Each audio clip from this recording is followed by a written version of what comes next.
ایک اور supreme court کی جانب سے جو احکام جاری کیا گیا، کراچی میں شارع فیصل نرسری سگنل کے قریب ایک نئی تعمیر ہونے والی عمارت ہے جس کا نام ہے نسلہ ٹاور، اس کو گرانے کا حکم دیا گیا ہے۔ عمارت کے رہائشی کہتے ہیں کہ عدالت کو اپنے فیصلے پر نظر ثانی کرنی چاہیے، انہوں نے اپنے گھروں کے لیے بھاری رقوم جمع کرائی ہے۔ بالکل جی، اور وہ یہی کہہ رہے ہیں، یہ گزارش کر رہے ہیں کہ اگر فیصلہ تبدیل نہ کیا گیا تو وہ سڑکوں پر آ جائیں گے۔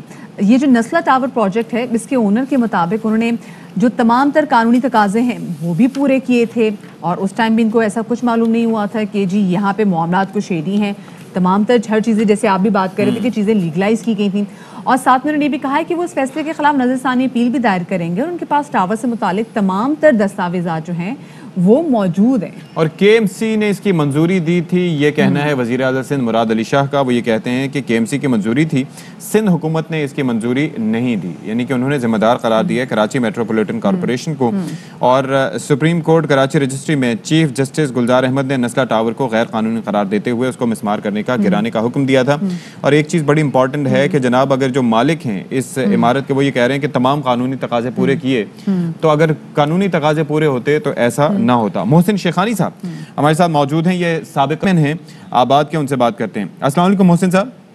وعلیکم السلام۔ محسن صاحب، یہ جو فیصلہ دیا گیا ہے کہ نسلہ ٹاور غیر قانونی ہے اور اسے مسمار کیا جائے، تو اس کے اوپر آپ کا موقف کیا ہے؟ یہ فیصلہ ایسا ہی تھا، قانونی تقاضے پورے نہیں کیے گئے تھے جس کی وجہ سے اب یہ مسمار ہوگا یہ پروجیکٹ؟ نہیں، ایسا نہیں ہے۔ بیسیکلی اگر آپ کورٹ کا آرڈر پڑھیں گے تو اس میں کہا گیا تھا کہ لینڈ کے ایشوز ہیں، جو انوسیز وغیرہ ہیں، جتنے پروسیس تھے وہ سارے اس نے اڈاپٹ کیے تھے۔ پہلے اس پہ تھا کہ یہ نالے پہ تھا، جب اس کا سروے ہوا اور انہوں نے کہا کہ یہ نالے پہ نہیں ہے تو پھر انہوں نے کہا ٹائٹل کے ایشوز ہیں، اور ٹائٹل کے ایشوز کے لیے بیسیکلی آپ نے جس سے زمین خریدی اس کو بلانا بہت ضروری ہے نا۔ ٹائٹل تو کہیں نہ کہیں سے آپ ادارے سے لیتے ہیں، تو یہ سندھی مسلم کوآپریٹنگ ہاؤسنگ سوسائٹی سے یہ ٹائٹل آیا تھا ان کے پاس، اور یہ گھر تھا 1953 میں۔ ایسا نہیں تھا کہ کہیں انکروچمنٹ تھی، یہ گھر بنا ہوا تھا شارع فیصل پہ، یہ گھر بنا ہوا تھا اور شارع قائدین کے کارنر پہ، اور اس کو یہ کنورژن ہوا، یہ اخبار میں اشتہار آیا، اس کی فیسز بھری۔ کنورژن کیسے ہوا؟ شارع فیصل کمرشل ڈکلیئر روڈ ہے 1972 سے، 1953 کا یہ پلاٹ ہے جب ان کو الاٹ ہوا تھا، اور اس کے بعد جا کے ساری اس کی این او سیز ہوئی، پروجیکٹ بن گیا، لوگ رہنے آ گئے۔ این او سیز کہاں سے ہوئی؟ یہ ساری بلڈنگ کنٹرول سے ہوئی، واٹر بورڈ سے ہوئی، اور اس میں سندھ بلڈنگ کنٹرول اتھارٹی بھی شامل تھی۔ آف کورس این او سی دینے کا مجاز ہی سندھ بلڈنگ کنٹرول ہے۔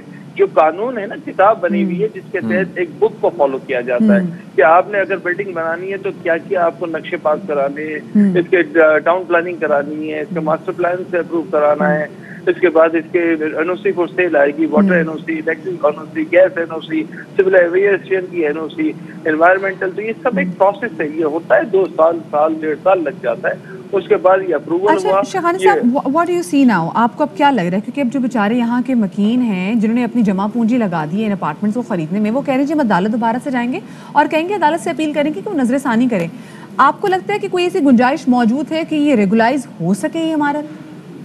دیکھیے، پہلے نظر ثانی میں یہ دیکھنا ہے کہ کیا پرابلمز تھے، اس کو ان کے لائرز ڈیفینڈ کر رہے ہیں، اور وہ بتا رہے ہیں کہ اس میں ہمیں پارٹی بنانا چاہیے جو آپ جس پہ لینڈ پہ آپ آبجیکشن کر رہے ہیں، تو لینڈ جس نے دی ہے اس کو بلانا چاہیے۔ سندھی مسلم کوآپریٹنگ ہاؤسنگ سوسائٹی کو گورنمنٹ آف سندھ نے دی، گورنمنٹ آف سندھ بھی نہیں تھی اس وقت، تو فیڈرل تھا 1953 میں، کراچی فیڈرل تھا اور یہ کیپٹل تھا۔ اس کے بعد یہ پروونس کو ہینڈ اوور ہوا جب کیپٹل شفٹ ہوا، تو یہ ایک سٹوریز ہے۔